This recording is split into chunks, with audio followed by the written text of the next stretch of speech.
dungeon.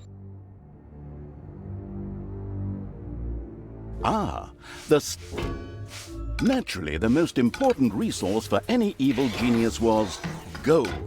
One could make the best things out of the glittering metal, and nary a creature was going to let the absolute evil hire it and push it around without a coin or two.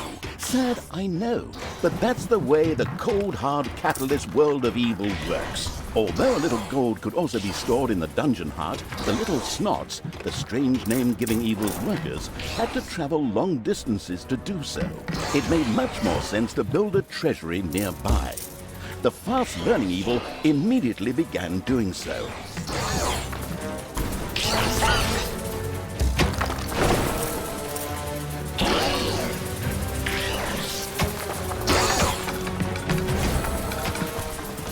Sometimes the bored evil's little snots didn't work quickly enough. That was the time to give them a hearty slap with the hand of terror. Naturally, this had to be done immediately. The calculating evil threw a cagey glance at its population. Unfortunately, creatures were a little more demanding than the miserable little snots. A hideout would have to be researched before creatures such as goblins and orcs could be hired. As loyal as the little snots were, they were unable to fight and took to their heels in panicked flight at the first sight of an enemy. Sighing, the unscrupulous evil set about providing a hideout.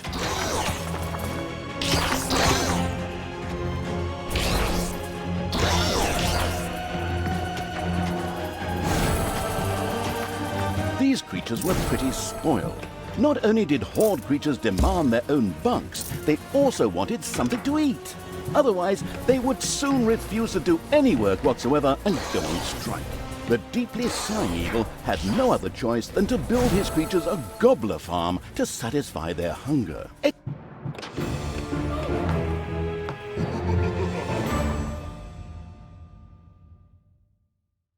The fast-learning evil. Before the overworld could be destroyed, a number of creatures would first have to be brought there.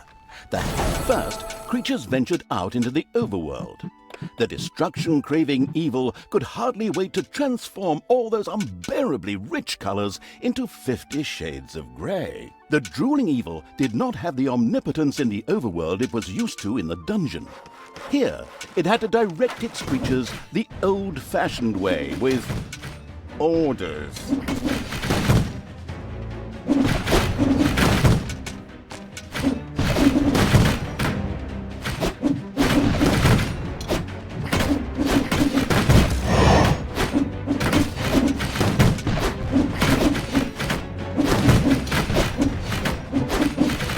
The Isle of Good had been destroyed. The troop-hungry evil had increased its population limit and could from now... This not only made for a more pleasant ambiance, but also the fantastic...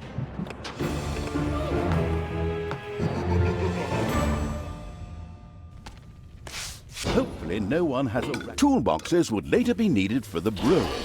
These were produced by little snots at workplaces in the workshop. Sighing, the once again disappointed by its workers' evil, set about building the workplace.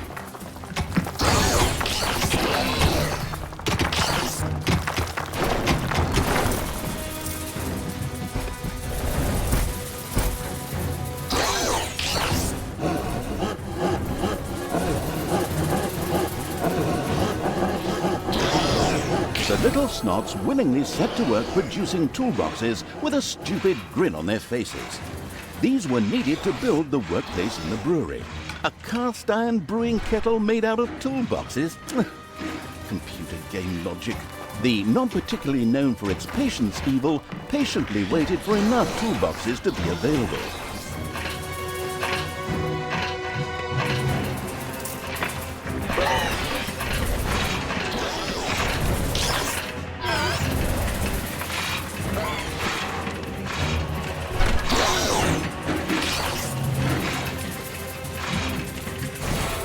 The splendid evil had finally produced enough toolboxes by waiting in boredom. It quickly set about building the brewing kettle.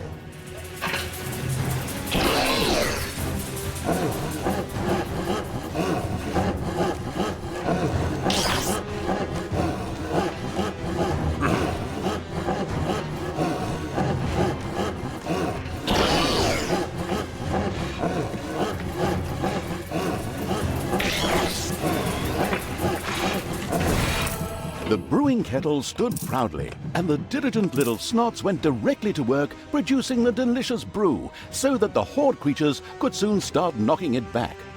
All that was missing was someone playing some good old-fashioned folk music. Then again, maybe not. Always makes my ears bleed. But now for something completely different, as the hard-working evil now had access to the lecture hall. There, additions to normal research in the form of scrolls could be made for small amounts of gold, time, and evilness. The ore was slathering. Very interesting. I would have researched that too.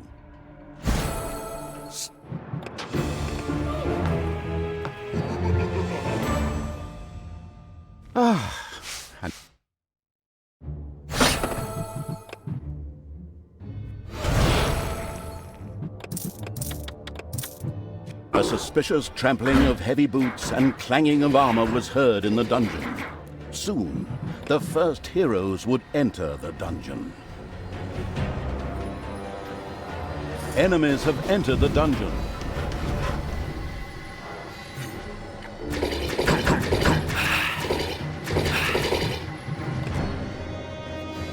Enemies have entered the dungeon.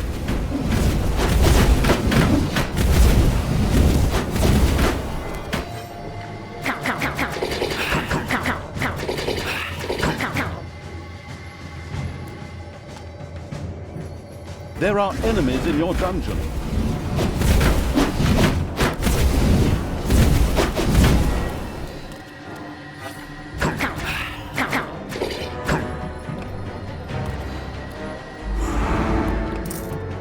There are enemies in your dungeon.